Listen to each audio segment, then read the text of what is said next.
Bismillahirrahmanirrahim. Assalamualaikum warahmatullahi wabarakatuh. Alhamdulillah. Allahumma salli ala Sayyidina Muhammad wa ala ali Sayyidina Muhammad. Amma ba'du.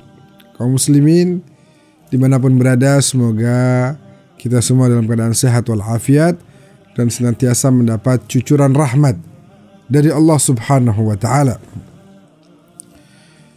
Membaca salawat kepada Rasulullah sallallahu alaihi wasallam di antara kemuliaannya, kalau dibaca di bulan Ramadan, dia akan memberatkan timbangan amal kebaikan kita. Dan padahal di hari itu banyak sekali timbangan amal ibadah orang yang justru berkurang. Karena ternyata amalnya disusupi ada dengan niat yang kurang tulus. Di situ ada sombong, ada ujub terhadap perbuatannya, ada riya dan lain sebagainya. Tapi orang yang membaca salawat kepada Nabi Muhammad di bulan suci Ramadan, membaca dengan tulus, dengan ikhlas, membaca dengan merasakan dalam hatinya tentang makna tauhid kepada Allah dan meyakini betul-betul kenabian Nabi Muhammad SAW, akan menambah berat amal ibadahnya kelak di yaumil qiyamah. Jadi salawat itu akan memantapkan iman dan Islam kita. Kita dengan membaca Allahumma ya Allah, artinya apa? Tidak ada yang kita minta selain Allah. Maka akan memantapkan tauhid kita. Salli ala Sayyidina Muhammad, berselawatlah kepada Nabi Muhammad. Artinya apa? Kita minta supaya Nabi kita senantiasa diberikan kebaikan oleh Allah atas kebaikan beliau yang telah menyampaikan ajarannya kepada kita. Wa ala ali Sayyidina Muhammad, dan kepada keluarganya yang senantiasa terus membantu perjuangan dakwah baginda Rasulullah sallallahu alaihi wasallam. Sekali waktu berkaitan dengan selawat ini, salah seorang ulama sedang berceramah menyampaikan mau'izah hasanah tentang fadilah selawat.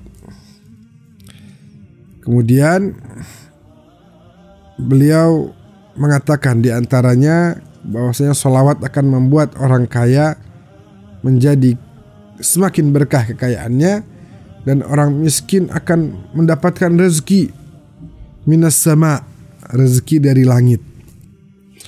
Mendapatkan rezeki dari langit. Orang miskin ada yang mendengar ceramah tersebut, kemudian dengan keyakinan yang penuh dia mulai membaca salawat, terus melantunkan salawat dengan keyakinan bahwa Allah akan mengirimkan rezeki dari langit. Salawat di hari pertama, lanjut di hari kedua, lanjut di hari ketiga. Sekali waktu di hari ketiga itu, saat beliau terus membaca salawat, terus begitu, dalam perjalanan pulang dari tempat orang ini biasa kumpul dengan teman-temannya, saat ingin kembali ke rumah, tersandung oleh satu buah batu yang agak besar, tersandung, dan kemudian membuat batunya juga berpindah karena terkena dengan kaki dari orang tersebut. Kemudian beliau lihat ternyata di bawah batu itu ada satu karung, ada satu bingkisan. Saat dibuka isinya adalah perhiasan. Isinya emas, gelang, permata, cincin, kalung, dan lain sebagainya. Kalau kita ada di posisi itu mungkin kita sudah ambil. Tapi dia keyakinannya adalah seperti yang diucapkan oleh Ustadz tadi. Minas sama, dari langit. Ini kan dari tanah. Rezeki saya dari langit. Harusnya dengan sholawat rezeki saya dari langit, bukan dari tanah. Ditaruh lagi, ditutup dengan batu. Kembali ke rumah, cerita sama istrinya. Sampaikan kepada istrinya kisahnya, saya tadi tersandung, lalu pada saat batunya berpindah, ada karung, saya buka, ada perhiasan yang sangat banyak. Kenapa engkau nggak ambil? Enggak, itu bukan hak saya. Saya tidak boleh ngambil itu. Kenapa? Karena kata Ustadz, kalau orang bersolawat nanti turun rezeki dari langit, bukan dari tanah. Rupanya omongan si suami sama istri tadi didengar oleh tetangganya yang Yahudi. Lagi ngomongin tersandung, kemudian ada perhiasan. Tersandungnya dari tempat biasa dia kumpul dengan teman-temannya, ada batu besar. Oh iya, saya tahu. Kemudian si Yahudi ini ajak istrinya, ayo kita saja yang ambil. Kalau memang dia nggak mau ambil, kita saja yang ambil. Pergilah berdua.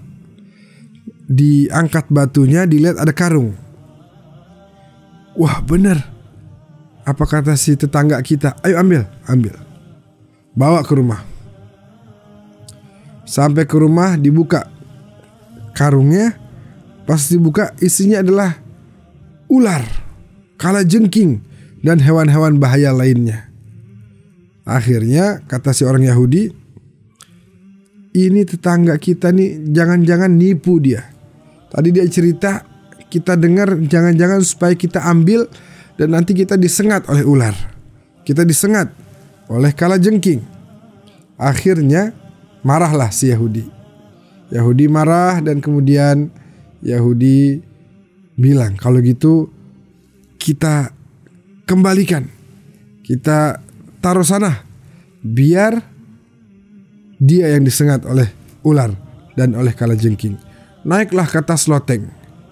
Naik ke atas loteng, kemudian dilempari, dibuang nih isi karung tadi.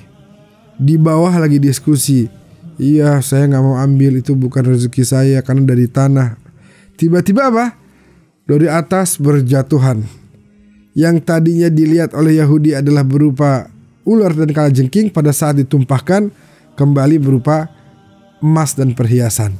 Nah, ini baru dari langit, katanya begitu. Ini baru rezeki hasil dari selawat kita.